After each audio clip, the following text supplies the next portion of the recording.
नमस्कार, आदाब, सत श्री अकाल दोस्तों। आशा करता हूं कि आप और आपके घर पे सब ठीक होंगे।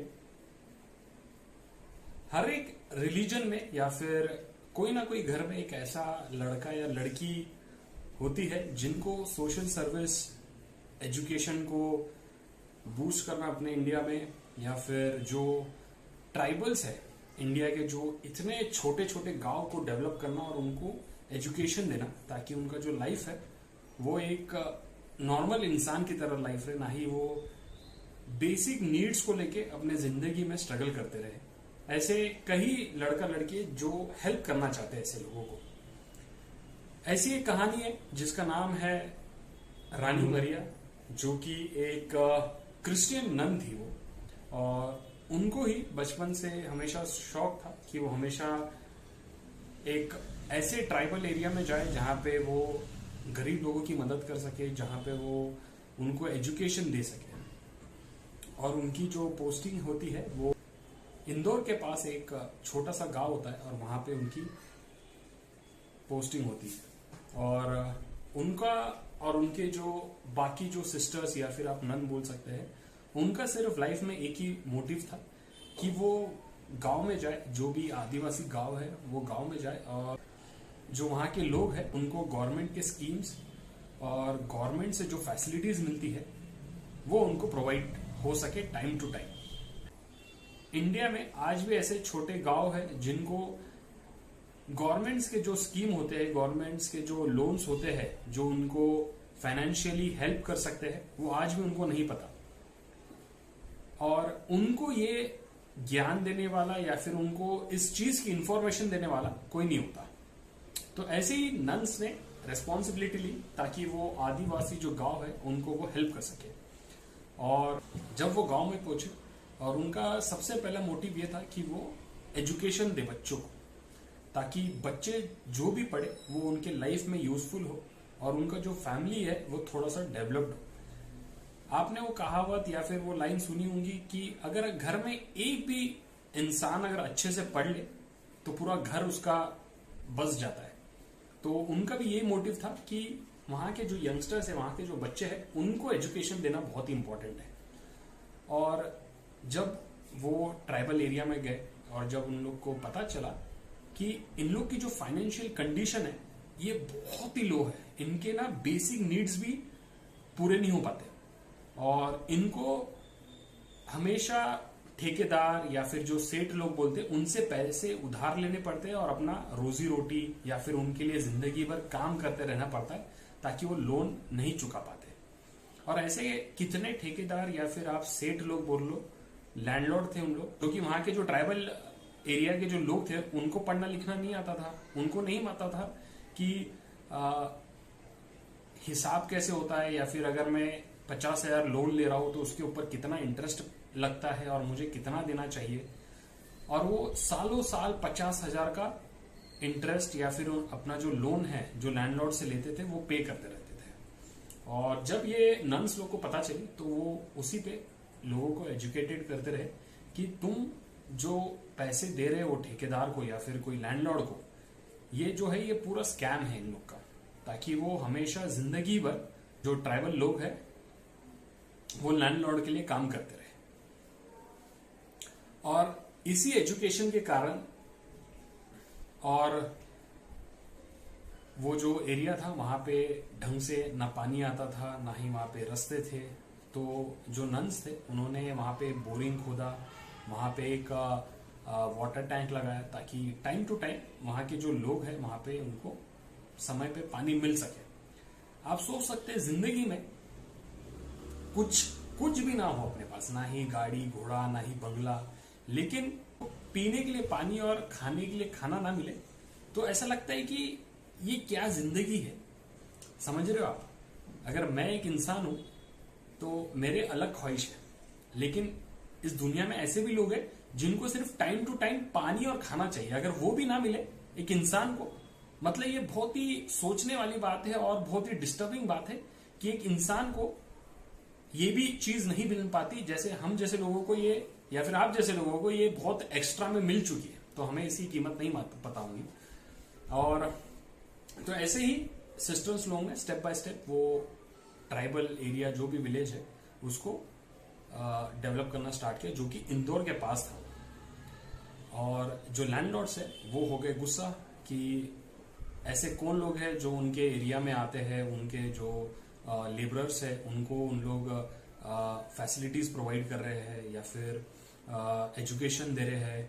अगर आपको जिंदगी में अगर एजुकेशन मिल जाए ना तो आप हमेशा ज्यादा सोचने लगते हो, राइट। अगर मैं बेवकूफ हूं तो मैं ज्यादा सोचने नहीं लगूंगा, ना ही मैं ज्यादा क्वेश्चन पूछूंगा, क्योंकि मेरे को उसके बारे में पता ही नहीं है। लेकिन अगर आप एजुकेटेड होते हो तो आप ज्यादा सोचते हो, ज्यादा बात करते हो, या फिर ज्यादा क्वेश्चन पूछने लगते हो, या फिर ज्यादा आइडियाज आने लगते हैं अपने दिमाग में कि हमारे आने वाले प्रॉब्लम्स को हम कैसे सॉल्व करें, राइट। ऐसे ही वो सिस्टर्स लोगों ने वो विलेज को डेवलप करना स्टार्ट किया। और जब वो ट्राइबल एरिया को मालूम चला कि इतने सालों से वो बेवकूफ बनते जा रहे हैं और लैंडलॉर्ड के पास या फिर जो छोटे मोटे ठेकेदार थे उनके पास ये नौकर बन के रह रहे थे, तो इन दोनों के बीच में एक क्लैश हो गया। और उस क्लैश में आदिवासियों ने उन लैंडलॉर्ड को भगा भगा के मारा, उनको बहुत मारा, उनके परिवार को भी मारा, ताकि उनके बड़े बड़े घर थे और ये जो ट्राइबल्स थे इन लोग डेवलप ही नहीं हो पा रहे थे, ना ही इनको दिन का बराबर 3 टाइम की खाना या फिर पानी मिल पा रहा था। तो इन्होंने जो लैंडलॉर्ड्स है उनको बहुत मारा और उसी के कारण जो ट्राइबल्स थे उन लोग को जेल जाना पड़ा। और जो नन्स थे उन्होंने ट्राइबल्स लोगों को बेल पे छुड़ा लिया ताकि आगे ऐसा सिचुएशन ना आ सके, ना ही ट्राइबल्स वालों के पास पैसे थे ताकि वो लॉयर अरेंज कर सके। इसी को देखते हुए नन्स ने उन लोगों की, ट्राइबल लोगों की हेल्प की। अब ठेकेदार थे, जो लैंडलॉर्ड्स थे, उन लोग हो गए गुस्सा। ऐसा सॉल्यूशन चाहिए था जिसमें आगे वाला डर जाए या फिर आगे वाला दुनिया से ही खत्म हो जाए। तो एक जो नन है उसमें से, जो कि बहुत एक्टिवली ट्राइबल्स के लिए काम कर रही थी, उनका नाम है रानी मरिया, जो कि बेसिकली केरला से बिलोंग करती थी और वो केरला से मध्य प्रदेश आई थी ये ट्राइबल लोगों की मदद करने। रानी मरिया है ये उदयनगर से इंदौर जा रही थी बस में, और बस जो था वो एक सुनसान एरिया से जा रहा था और वहीं पे 3 लोगों ने इस बस को रोका, जो कि बस के अंदर ही थे रानी मरिया के साथ। जो नन थी रानी मरिया, उन्हीं के साथ 3 लोग थे, अनजान लोग थे, और उन्होंने बस रोकी और रानी मरिया को, जो कि एक नन थी, उनको बाल पकड़ के बस में से उतारा। और जो अक्यूज्ड है, सबसे पहला अक्यूज्ड जिसका नाम है समंदर सिंह, उसने उस नन को चाकू से मारने लग गया भरे रोड पे। और जितने भी लोग हैं, जितने भी बस के लोग हैं या फिर ड्राइवर, कंडक्टर, सब वो इंसिडेंट देख रहे थे। और बाकी जो रास्ते से जो जा रहे थे 2 व्हीलर से या फिर बैलगाड़ी से, वो सब इन्हें देख रहे थे। और समंदर ने रानी मरिया को अपने पास में से नाइफ निकाला और उन्हें मारने लग गया।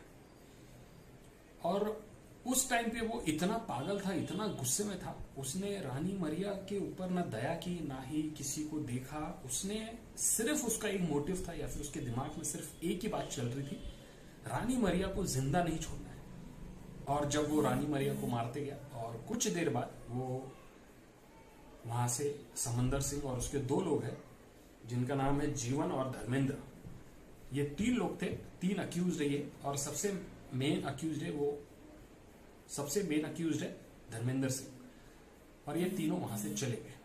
और उसी टाइम पे किसी ने पुलिस को कॉल किया और खबर किया कि यहाँ पे एक नन का मर्डर हो चुका है। पुलिस आई और जब तक पुलिस आई तब तक रानी मरिया की डेथ हो चुकी थी। जितने भी वो कम्युनिटी के लोग थे ये पूरे शॉक में थे कि एक नन को कोई क्यों मार सकता है, और वो भी इतनी बेरहमी से। किसी को धमकी देना या फिर किसी को थोड़ा मार के छोड़ देना, मतलब ये ठीक बात तो नहीं है थोड़ा भी मारना, लेकिन इतना बुरा मारना कि बॉडी के जो निशान थे वो देखे गए कि इनके ऊपर कितनी बार वार हुआ है। तो समंदर ने 40 बार, आप इमेजिन कर सकते हैं उसके दिल में, उसके दिमाग में इतना नफरत कैसे आया मैं बता नहीं सकता हूं, लेकिन उसने 40 बार उस नन को अपने वेपन से, अपने चाकू से मारा और वहां से चले गया। पुलिस ने ये तीनों को गिरफ्तार किया और इनको जेल में डाल दिया गया।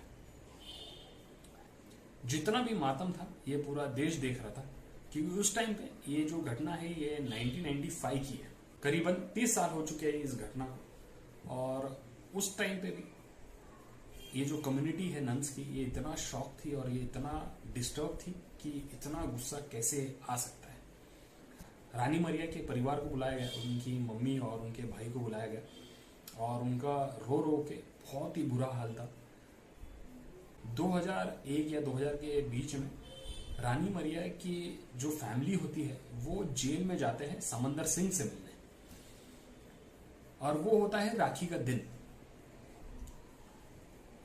रानी मरिया के साथ जो उनके और भी नन्स थे, उनके जो कुलीग्स थे और रानी मरिया की जो फैमिली है, उन लोग दोनों मिलके समंदर सिंह से जेल में मिलने जाते हैं। और वो उस दिन जाते हैं जिस दिन राखी होती है, और वो समंदर को राखी बांधते हैं और अपने भाई जैसा एक्सेप्ट कर लेते हैं। आप इमेजिन कर रहे हो, मेरे दोस्त को या फिर आपके दोस्त को कोई बहुत ही ब्रूटली अगर भरे रास्ते के बीच में मर्डर कर दे तो शायद आप और मैं उसको क्षमा नहीं कर पाए। रानी मरिया के जो कुलीग्स थे और जो फैमिली थे, उसने समंदर सिंह को माफ कर दिया और लॉयर को अपने पुश किया ताकि समंदर सिंह को जल्दी जेल से बाहर निकाला जाए और उसकी जो नॉर्मल लाइफ है वो उसको जीने दिया जाए। आप समझ रहे हो कि किसी का दिल कितना बड़ा होना चाहिए कि अपनी बेटी जो बिना मतलब के या फिर कुछ अच्छा काम कर, आप कुछ गलत करते हो ना, तब लोग सोचते अरे चल ठीक है मर गया तो कोई बात नहीं। लेकिन अगर आप अच्छा काम करने जाओ और जब आपका मर्डर हो जाता है तो बहुत ही अफसोस होता है कि इतना अच्छा इंसान या फिर इतना अच्छे लोग कैसे इस ब्रूटल मर्डर का शिकार हो सकते हैं, राइट। जो समंदर को ब्रेन वॉश किया गया था, तो रिलीजन, थोड़ा सा नफरत, बहुत कुछ उसके दिमाग में डाला गया, तब जाके उसके अंदर ये गुस्सा आया, उसने रानी मरिया का मर्डर कर दिया। आज भी जो नन है या फिर आप सिस्टर्स बोल सकते हो उनको, वो आज भी समंदर सिंह के घर जाते हैं, उनके वो राखी बांधते हैं। और समंदर सिंह भी हमेशा रानी मरिया के ग्रेव पे जाके फूल चढ़ाता है और वो हमेशा वो ग्रेव पे जाके माफी मांगता है कि उसने बिना सोचे समझे उनका मर्डर कर दिया और इतनी बुरा मर्डर किया कि शायद इसे 100 साल भी लोग याद रखेंगे।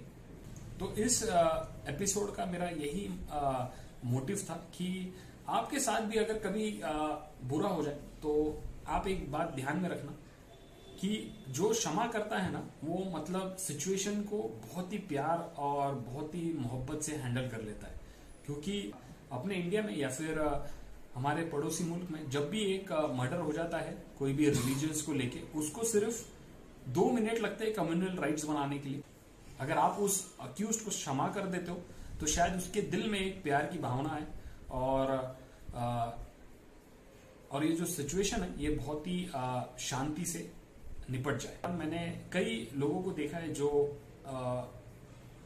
चाहते हैं कि जो अक्यूज्ड को पब्लिकली प्रोसिक्यूट किया जाए या फिर पब्लिक में लाके भरे चौक में फांसी लगा दिया जाए। अच्छा होता है कि हमारे इंडिया में ऐसा नहीं होता है कि हम लोग रेपिस्ट को या फिर मर्डरर्स को भरे चौक में जाके फांसी देते हैं या फिर उनको गोली मारते हैं। क्योंकि मेरे हिसाब से अगर ये जो जनरल पब्लिक है, अगर ये आती है चौक पे किसी को गोली मारा जा रहा है और वो उसकी मौत का एंजॉय करते या फिर उसको मौत की खुशी मनाते, मतलब तुम्हारे दिमाग थोड़ा सा फॉल्ट है या फिर मैं बोल सकता हूँ कि दिमाग में गंदगी भर गई है। अगर एक इंसान किसी के मौत पे, चाहे वो कोई भी हो, आप छोड़ दीजिए उसने रेप किया है या फिर उसने मर्डर किया है, लेकिन आप किसी की मौत पे अगर एंजॉय करने लगते हो या फिर ताली बजाने लगते हो या फिर खुश होने लगते हो, अरे क्या काट दिया या फिर कैसे उसको गोली मार दिया, अगर आप खुश होते हो तो मतलब आप वायलेंस को एंजॉय कर रहे हो। और जब भी कोई देश की जनता अगर वायलेंस को एंजॉय करती है ना, तो समझ लेना वो देश बर्बाद हो जाता है। तो इसलिए हर एक चीज को एक पर्सनली नहीं लेते हुए, लोगों को माफ करते हुए उनकी गलती को, शायद आप एक मेक का प्यार बढ़ा रहे हो या फिर आप जो अक्यूज्ड है जिसने मर्डर या फिर कोई भी क्राइम किया है उसके अंदर ये पछतावे की भावना डाल रहे हो कि उसने जो किया वो गलत है। आज भी समंदर सिंह हर नन से मिलता है और वो कभी कभी वो एरिया में जाके खुद अकेला बैठता है और रानी मरिया से वो अभी भी माफी मांगता है। तो दोस्तों आज के लिए इतना ही। आशा करता हूँ कि आपको ये स्टोरी पसंद आई होगी और आपको इस एपिसोड से कुछ सीखने को मिला होगा कि हमेशा बदले या फिर वायलेंस से कुछ सॉल्व नहीं होता। हमेशा थोड़ा सा दिल बड़ा करके या फिर थोड़ा सा दिल पे आप दिल को समझा के किसी को माफ कर सकते हो। तो इस वीडियो को लाइक, शेयर, कमेंट और सब्सक्राइब कीजिए ताकि मैं हमेशा कुछ अच्छे स्टोरीज लाते रहूं, ताकि आपको और मुझे सीख मिल सके वो स्टोरी से, और ऐसे वीडियो भी बना सकूं जहां पे आपको अलर्ट और मुझे अलर्ट मिलता रहे।